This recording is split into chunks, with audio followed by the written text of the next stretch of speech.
Өте шұғыл дерек. Роза Рымбаева қайтыс болды. Ассалаумағалейкум құрметті көрермен. Егер осы турасында толығырақ мәліметке ие болғыңыз келсе, арнамыздағы подписаться және де бір ғана лайк түймелерін басып, видеороликті соңына дейін қараңыз. Ал онда біз бастадық. Белгісіз біреулер Роза Рымбаева қайтыс болғаны туралы жалған ақпарат таратты. ВКонтакте желісінің қолданушылары танымал әнші Роза Рымбаева қайтыс болды деген ақпарат таратты деп хабарлайды bnews.kz порталы. Әлеуметтік желіде Сейтжан Өмірзақ есімді қолданушы Роза Рымбаева жол апатынан қайтыс болды деген пост салған. Оны тағы басқалар желі қолданушылары өз парақшаларына бөліскен.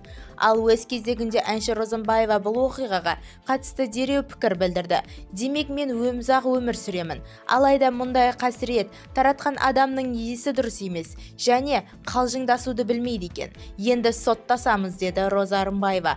Әнші қазір Астанада, кейін Атырау қаласына концерт береді. Алдағы күндерде Алматы қаласына келеді. Бізді тамашалауды жалғастырыңыз және де каналымыздың дамуына өз үлесіңізді қоса кетіңіздер.